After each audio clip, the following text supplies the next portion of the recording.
Assalamualaikum warahmatullahi wabarakatuh. Nama saya Nur Anis Aqilah binti Abdul Wahid. Nombor kad matrik 13 DKA 19F 1184. Assalamualaikum warahmatullahi wabarakatuh. Nama saya Siti Surah binti Abdul Razak.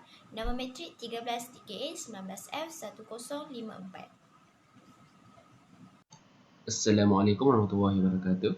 Nama saya Muhammad Khairul Izwan bin Sasli. Nombor matrik 13 DKA 19F 1059. Nama saya Nur Syairah Farahin binti Hasim. Nombor kad matrik saya ialah 13 DKA 19F1169. Kajian ini dilaksanakan dengan menggunakan tube acuan berdimensi 15x15x15 cm. Tempurung kelapa sawit akan digunakan untuk menggantikan pasir mengikut nisbah sebanyak 10%, 20% dan 40% berdasarkan unit isi padu. Kajian ini menggunakan tempurung kelapa sawit yang mengandung lignoselulosa dan karbon sebagai bahan ganti dalam bancuhan konkrit. Kepesatan dalam bidang pembinaan menyebabkan peningkatan permintaan dalam industri penghasilan konkrit, seterusnya meningkatkan kos konkrit. Sehubungan dengan itu, penggunaan bahan alternatif seperti tempurung kelapa sawit sebagai bahan gantian dalam menghasilkan konkrit wajar diperluaskan pengkajian mengenainya untuk dijadikan inovasi dalam menghasilkan konkrit alternatif di masa hadapan. Kajian mengenai penggunaan tempurung kelapa dan tempurung kelapa sawit dalam bidang kejuruteraan kiat dilakukan untuk mengenapasi keupayaan bahan-bahan ini untuk dijadikan bahan alternatif dalam industri konkrit, bata dan jalan raya.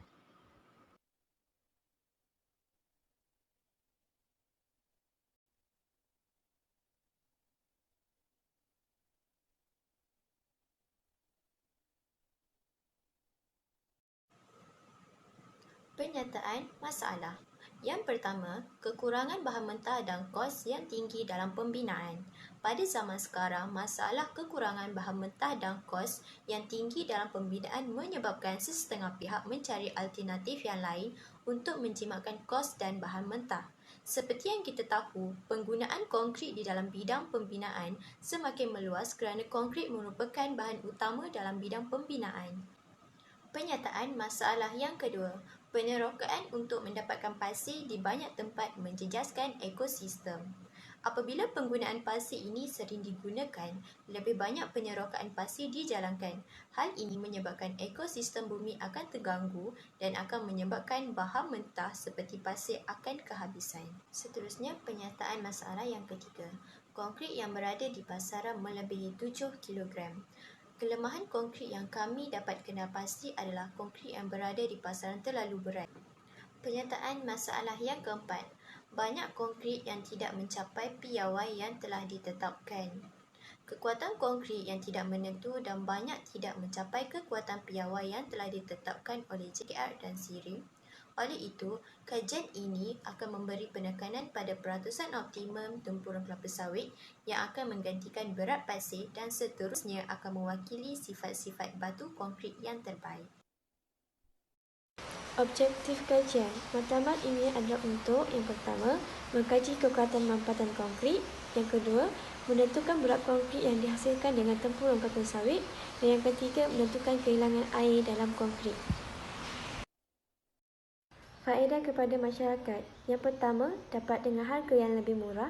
Hal ini dapat mengurangkan kos kepada masyarakat yang tidak berkemampuan. Yang kedua, ekosistem terjaga daripada penerokaan pasir yang banyak.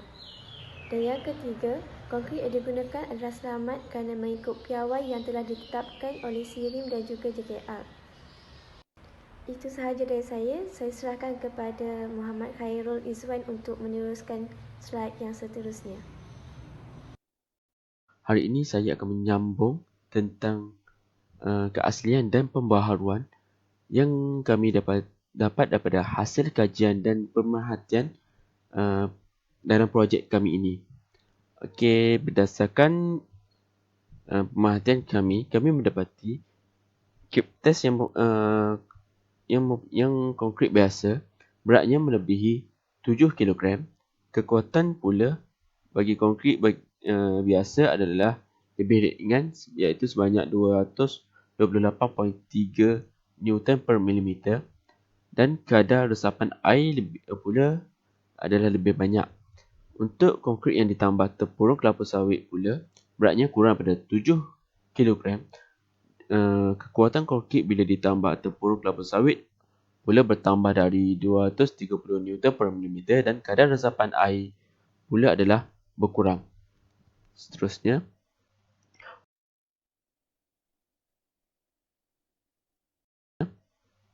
butiran projek. Pemerhatian dan kajian daripada ujian-ujian yang dilakukan terhadap 3 jenis konkrit yang mempunyai nisbah campuran tempurung kelapa sawit yang berlainan. Okey. Data yang kami ambil ini adalah berat konkrit dengan ujian mampatan cube test.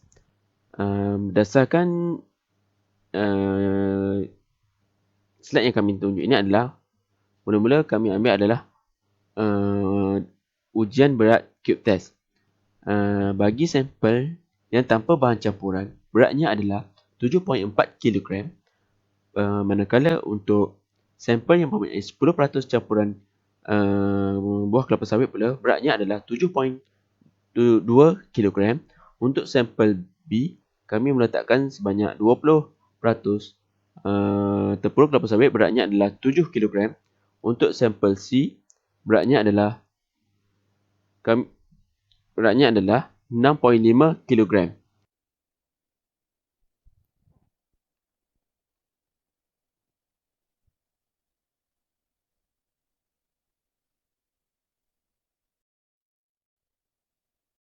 Data ujian kekuatan konkrit.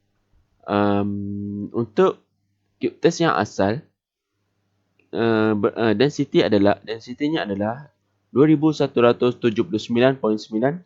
kg per meter cube.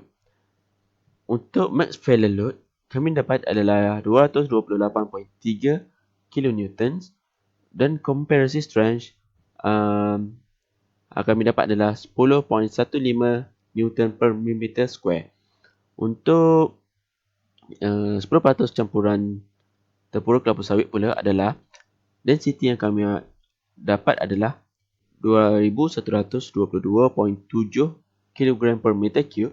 Untuk max failure load pula adalah 229.5 kN, and comparison strength adalah 10.20 Newton per millimeter square.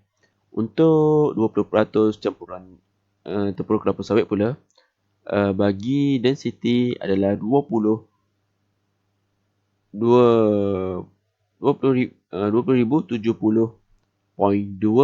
kg per meter cube, dan untuk max failure load pula adalah 161.5 kN, and compression strength adalah 7.18 Newton per millimeter square. Untuk 40% campuran tempurung kelapa sawit pula adalah, density adalah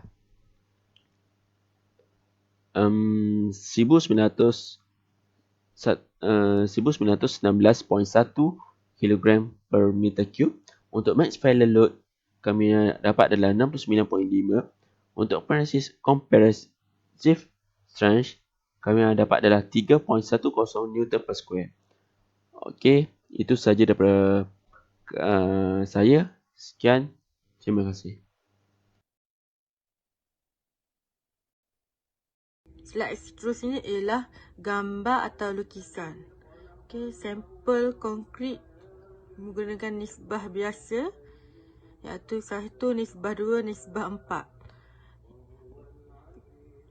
Sampel konkrit mempunyai 3 contoh yang berlainan, iaitu sampel A menggunakan tempurung kelapa sawit sebanyak 10%, sampel B menggunakan tempurung kelapa sawit sebanyak 40%, dan sampel C menggunakan kelapa tempurung sawit sebanyak 60%.